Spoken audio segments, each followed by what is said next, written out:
Bonjour à tous, aujourd'hui je vous retrouve pour une nouvelle vidéo. Donc j'ai décidé de vous faire une revue. Donc ce ne sera pas un... comment on appelle ça? Une revue sur toute la journée à différentes heures, parce que ça généralement on le fait quand c'est une première impression, et là c'est pas le cas. Mais j'ai voulu vous parler d'un fond de teint que j'ai découvert il y a environ, je sais pas, un mois ou peut-être un peu plus. Et du coup, comme je l'ai déjà pas mal testé, je vais juste en fait me contenter de l'appliquer sur une moitié de visage pour vous montrer voilà, le rendu et également vous donner mes impressions sur ce fameux mois d'expérience que j'ai eu en le portant donc tous les jours. Bref, mon ressenti quoi. Donc le fond de teint, il s'agit du L'Oréal Nude Magic Cushion. Je sais pas si on voit quelque chose.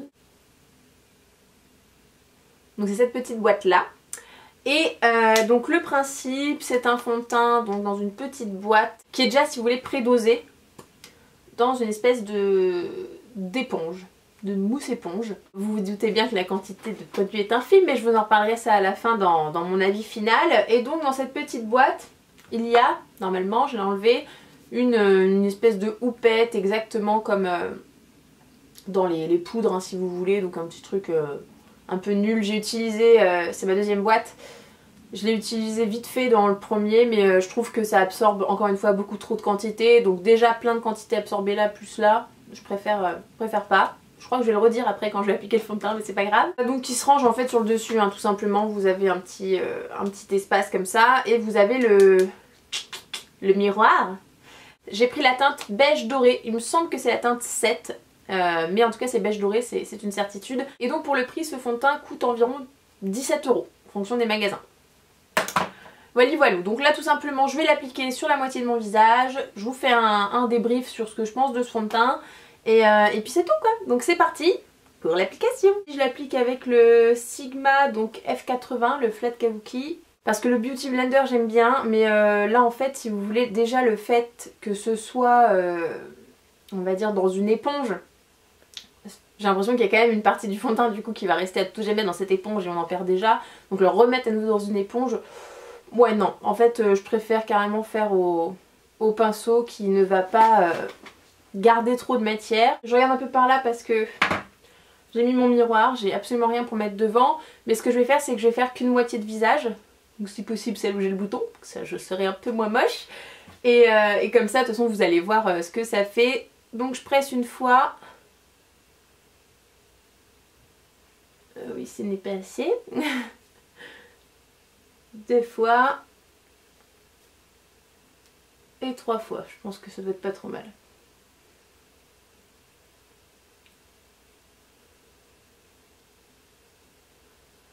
Quand même, regardez ce que je fais un peu au miroir. Tac.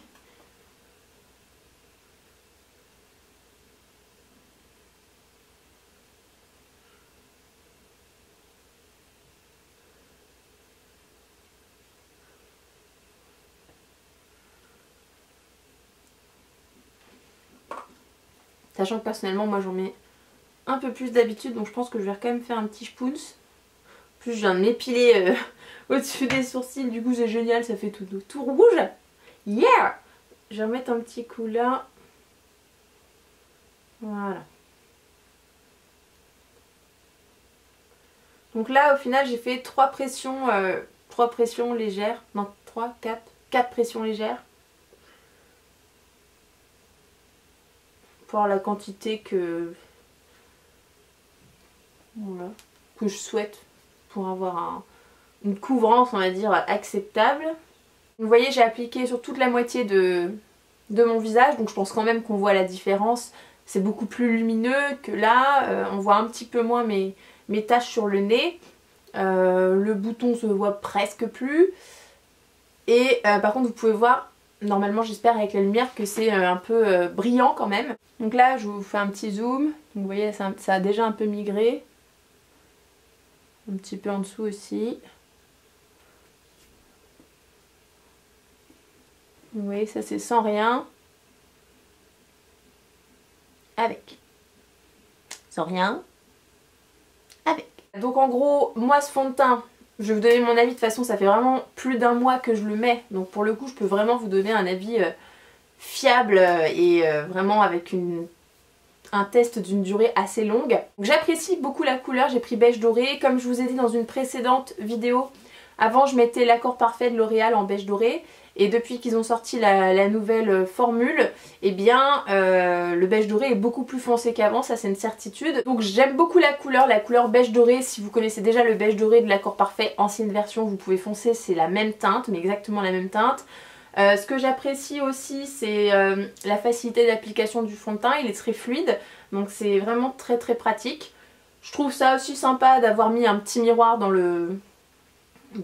l'écrin, quoi, dans le coffret. Maintenant, au niveau de la durée, c'est une durée moyenne. C'est pas un fond de teint qui va tenir toute la journée.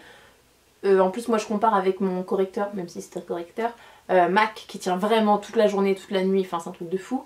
Le fond de teint tient bien. Maintenant, vous n'avez pas un teint resplendissant à 18 h quoi.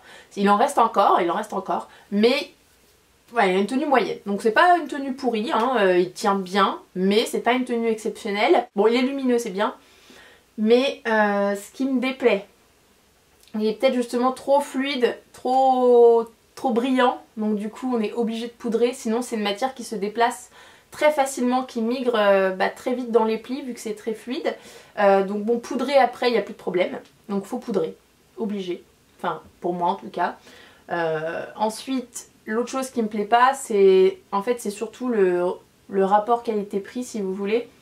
Il coûte quand même ce fond de teint, donc moi à chaque fois je l'ai chopé quand il y avait des promos, donc je m'en suis sortie pour 10-11 €, ça va. Mais en moyenne il est quand même plutôt à 17 € voire 20 € chez Monoprix. Et j'ai regardé la quantité, il y a une quantité 2 fois moins importante que dans les fonds de teint habituels. C'est-à-dire que là vous avez 14,6 grammes, c'est très peu. J'avais pas vu, il y a un SPF 29, donc ça c'est bien. Voilà, j'avais même pas vu, c'est marqué là. Donc ça c'est bien, voilà, point positif, SPF 29. Bref, donc il y en a 2 fois moins et ils coûtent plus cher, puisque les Accords Parfaits, généralement je pense que j'arrive à les trouver vers 12-13 €. Entre 11 et 13 €. Et là, 17-20 c'est quand même excessivement cher pour 2 fois moins de produits. Et ce qui en plus me chagrine un peu, ouais, c'est ce côté éponge, parce qu'en fait il dure vraiment pas longtemps, parce que l'éponge elle pompe à mort le fond de teint, donc déjà vous avez une quantité de perdu dans l'éponge qui est assez impressionnante.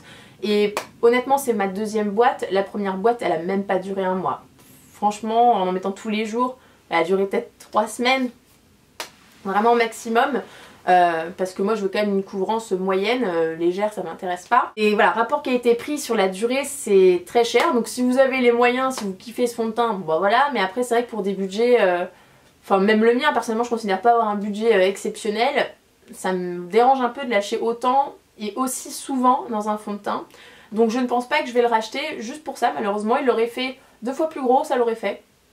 Mais là clairement il n'y en a pas assez, il y a une petite pellicule de plastique qu'il faut remettre à chaque fois pour être sûr que le fond de teint ne va pas sécher. Et autre point, un négatif, c'est pas hygiénique moi je trouve. C'est pas hygiénique, on est là, on plante son pinceau qui est sale, je lave pas mon pinceau tous les jours donc il est forcément sale à des moments quand je le trempe dedans, ou le beauty blender etc. etc. Et je pense que tout ça, ça macère un peu dans l'éponge. Donc je préfère pour l'hygiène les flacons de pompe. Et après, c'est quand même un bon fond de teint, sympathique. Si vous cherchez un teint glowy, bah, c'est ce qui est marqué, hein, éclat. Si vous cherchez ça, bah, c'est le top. Même si je pense que si c'est pas poudré, ça se déplace vraiment facilement sur la peau. Et couvrance légère à moyenne puisque c'est modulable, mais vous n'aurez pas une grosse couvrance avec ça. Voilà, voilà. Donc pour faire court, je le rachèterai pas, et principalement à cause du prix et de la contenance. Je vais peut-être finir ma moitié de tête maintenant parce qu'il faut que j'aille chercher ma fille dans pas longtemps. Si je me pointe comme ça chez la nounou, je pense qu'elle va pas trop comprendre. Donc ma revue sur ce fond de teint est terminée, j'espère qu'elle vous a plu et je vous fais plein de gros bisous et j'espère vous retrouver très vite dans une prochaine vidéo.